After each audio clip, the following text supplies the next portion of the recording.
Okay, so to get things started in Milestone 0, we're going to review the basic elements that comprise a brand licensing agreement. So first off, you're the one that has the product, whether you're sourcing it or you're manufacturing it, and you need a brand. Therefore, that's going to make you the brand licensee. So in this case, we'll imagine that your product is luggage. Now, you're particularly interested in the Ducati brand because you ride motorcycles and you'd like to offer a portfolio of, we'll say, luggage that fits on motorcycles. Therefore, you're going to be going after the Ducati brand, okay, and they will be the brand licensor. And this brand is the intellectual property that you are pursuing. So, in many cases, it'll be referred to as the IP. So now, to get this IP and to license this IP, you're going to need to present a brand licensing proposal. This brand licensing proposal essentially is the document that leads the way to a licensing agreement. The licensing agreement is signed by the licensor and the licensee, and it provides for the manufacture, sale, and use of the licensed product against agreed commercial terms. So in your mind now you're thinking, hey, let's go directly to the licensor, to Ducati, and see what we can do. So you look on the top 150 global licensors index page and you don't see them. So you wonder, where are they? And lo and behold, their licensing agent is where they're at, because Ducati uses IMG to represent them for all trademark brand licensing agreements. So what that means now is you have a middleman between you and the licensor, a middleman that has a ton of experience, a ton of negotiating power, and that knows what they need to get out of a deal. So now let's talk about these middlemen. Who are the largest brand licensing agencies?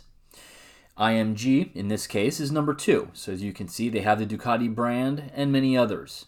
At over $12 billion in revenue, that's a nice little number to work with. And even if you go to the bottom 20 of the list at $50 million, Sungate Partners is still doing pretty well.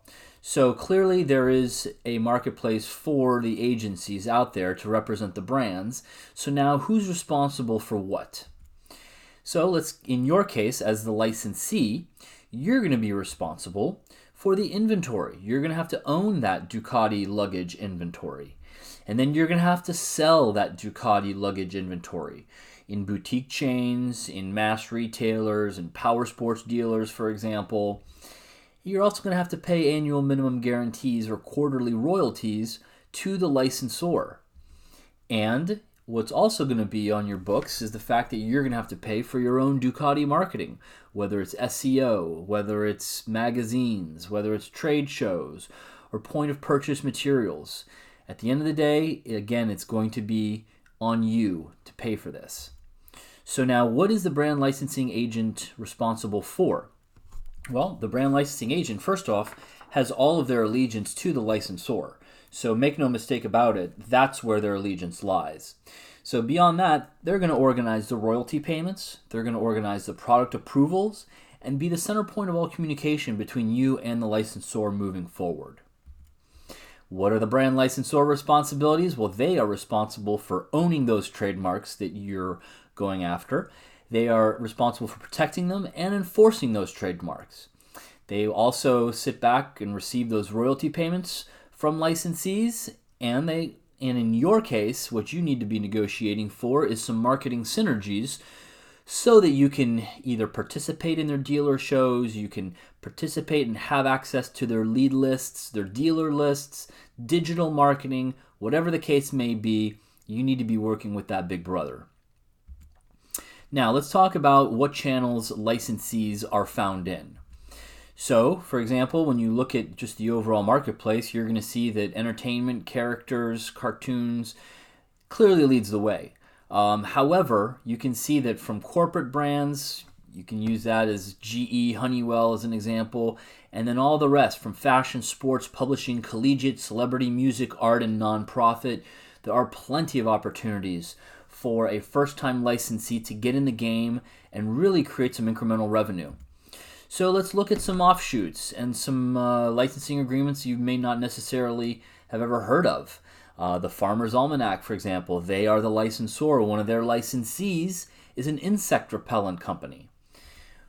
When you look at Tag Heuer, You would think that Tag Heuer is a licensor, but no, with David Guetta would be the licensor with his brand, which he is allowing Tag Heuer to print on their watches. And therefore, Tag Heuer is going to be responsible for the inventory, responsible for sales, and responsible for all of the movement of that product because they are the licensee.